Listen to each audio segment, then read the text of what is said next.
Hey guys, the meteorologist Chris Tomer. Let's talk some mountain weather. We're going to start up in the northeast because it's still snowing up there with this coastal low. So this is Sunday River, Maine. Maine and New Hampshire got the best snow out of this little storm that kind of hugged the coast. You can still see it snowing there. Once this exits, you'll get a little bit of a break, and then there are two clippers coming for the northeast through the weekend. So that'll keep the cold in place and then keep some light snows. And I'll show you my forecast for that coming up in just a few minutes. I had a question about Red Mountain up here in BC. So this is up there on the border of the U.S., BC, Canada. And beautiful day. I just don't have a lot for Red Mountain. I don't really have a lot for anything in the immediate across the west in the immediate future. Now, 214 to about 218. I do think things were going to turn more active. I think we'll see new snow during that period in Red Mountain. New snow across potentially Utah, Nevada, and California if we can break down this high. I think it's possible. Let me show you. This is kind of cool. So this is the visible. This is what you would see. You see the snow cover in Colorado, Utah, Wyoming, northern New Mexico. It's the white that's not moving. This was an interesting little mesoscale feature right here. This is the Mount Sunflower Super Band that had set up. Still a little bit left of that, even in the lowlands, like 5,000 feet down there in the eastern plains of Colorado and Kansas.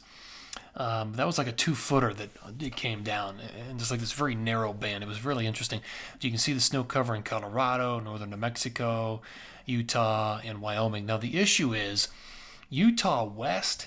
We haven't seen much of anything as far as new snow in the last 30 days. But like I was saying, that may change looking down the road. I also want to mention this on Substack. My friend Cole Noble, if you want to look this up, he does. If you're into writing and reading and writing, he does some good writing on here. And he interviewed me, meteorology and mountaineering, a little while back. If you want to take a look at his page, it's on Substack. Cole Noble. He's a snowboarder, and he's always interested in snow and snow forecasts, and so it's kind of cool. But let me just show you what potentially could be coming according to the GFS model right here. And there's that little low that's sliding up through New England. I showed you Sunday River, and it's gone.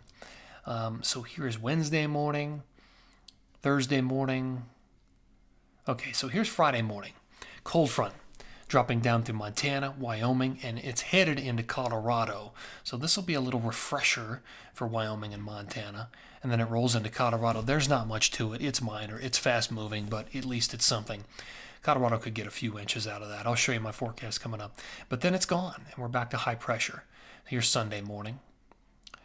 Here's Monday morning. Here's Tuesday morning. Now this is Monday night. Excuse me.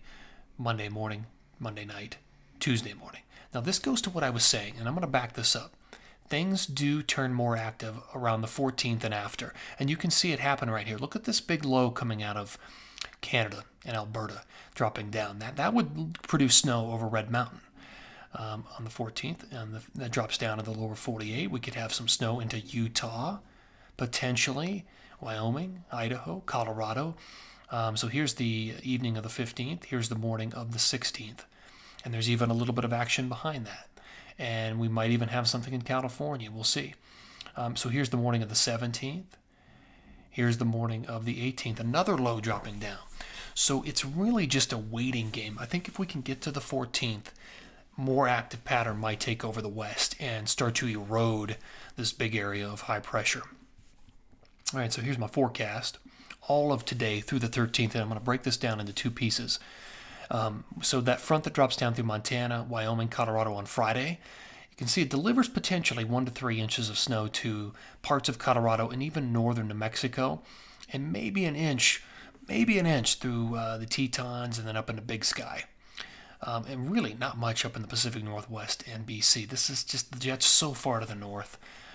So here is, that's phase 1. Here's phase 2. The 14th through the 17th, see the difference?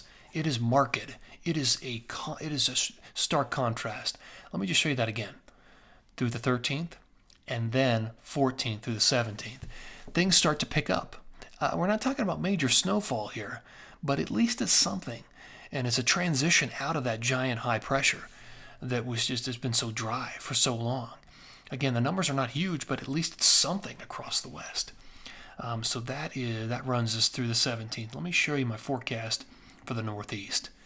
Again, nothing huge, but a couple of clippers will ride in on the backside of this coastal low, and 1 to 7 inches generally between today and the 17th. So the clippers kind of keep the light snows going and the cold air in place. So there you go. We've got some things to look forward to in the future with the west, that western high potentially breaking down after the 14th. Thank you for tuning in here. Always appreciate it.